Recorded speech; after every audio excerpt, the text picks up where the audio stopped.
I haven't done anything. You're a good dad, a great dad.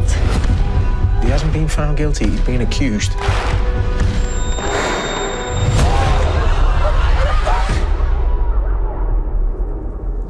What have you done?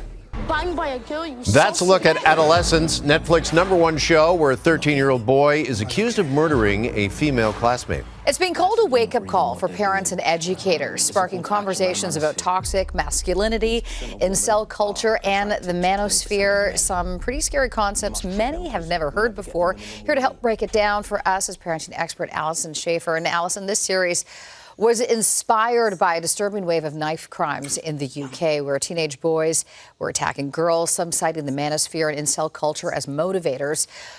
Can you explain what these terms mean?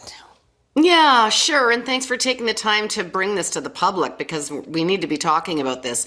So the manosphere is a term that relates to the idea of both online and offline activities that are sort of pro-social activism for men's rights. And that falls along a continuum. So as an umbrella, that could be anywhere from helpful, supportive, benign type activities. But at the far end of the spectrum, we see misogyny, hatred for women, really devious behaviors. And so that becomes quite problematic. So that's the overarching umbrella. Incel is a contraction of the involuntary celibacy. So incel. And that is where men want to be romantically or sexually involved with women, and they are failing to do so. And the blame goes to women rejecting them. And from that rejection, that blanket rejection, then they feel a rage and a hatred towards women, which sort of justifies their actions and violence towards women. Now, Alyson, the show's creator and star, Stephen Graham, he said that they wanted to, quote, look into the eye of male rage. What does that mean exactly, and where do you think this anger, where's it coming from? So again, we're going back to like classic definitions of putting people into very defined boxes. So this is what it is to be masculine. And you hear the term toxic masculinity. And so to be a man, by the definitions, the old classic definitions, would be not to show weakness, to be strong. Anger actually is bravado and looks like power. And so what we're seeing is that as we are moving as a culture in a world in what I would agree would be a healthy way towards equality between all people, we're seeing that the old patriarchy is coming down. So in old toxic masculinity definitions, one of the ways to be masculine is to be above and superior to women. And as women find their power, that is becoming very threatening to males. And so that's where we're starting seeing this backlash in male rage. And we see this, can I just say, this is coming across in a lot of our social media feeds that are going to bump up against our teens, whether we like it or not. Look at the amazing following rates of people like Andrew Tate, who has terrible messaging around, he actually calls himself that he's like the king of masculinity, and it's all around wealth and looks and hating women and easy success. And then questionable messaging that we see from some of the other people, the Joe Rogans and the Jordan Petersons. So it's very much in our kids' worlds, this messaging. Right, and nowhere is it more clear than in this series and that's why we say it's a big eye-opener for parents, because what happens in the series is that they say goodnight to their son, he goes to bed. What they don't know is that he's being radicalized in his bed by watching and taking in this content. Right. And that's a big part of it, is to know that the power of the messaging that we get in social media does shape our attitudes, our beliefs, and in here we hear our actions, and these are dramatic actions.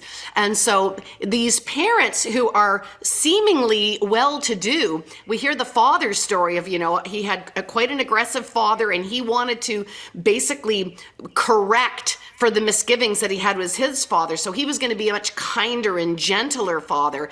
And really the pendulum swung too far the other way, and he became quite permissive and overly trusting and didn't want to put any limits and boundaries on his kid, and couldn't believe that a son like his, who looks so innocent on the outside, could be getting into all these problems, the disbelief. So I think part of, the messaging of that story is about, regardless of what happened in your past and what you know about what's going on today, we need to have strong relationships with our kids, and we need to enforce loving, firm limits and boundaries with our kids, and understand the world that they're being exposed to, and to know that we have a long time to insert our influence. If we just leave them to the internet and their peers and other influencers, our kids are going to be swept into some of these ideologies and these echo chambers by algorithms that are super unhealthy.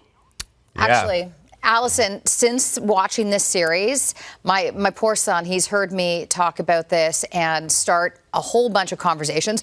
But one thing we have begun, I have become more engaged in the social media, and now we're doing to see what his reposts are daily. We go through them kind of as an exercise. I'm like, show me your reposts for today. And it kind of really does give me an insight to what he's thinking with these reposts. That's where they're expressing themselves. Yeah, asking those a ton of curiosity questions and doing it in a way that we engage in some dialogue and not look like we're just snooping and being intrusive, because that'll just shut them down. So I like to ask curiosity questions about their age group before I kind of get down to their own behavior. So I might say something like, are kids in your age interested in this kind of content? Are people in your grade really following this topic? What are they saying about the show? Do you think their parents really did enough? Where do you think they could have done something differently? Are you interested in these kind of people? What about that content is impressing you? So I would start really general and then kind of drill down, and really watching your reactions, because if you stay in the curious mode, they'll share with you. If you say, that man's a terrible man, you should never follow him, you're blocked, I'm taking your phone, then we lose the opportunity to dialogue.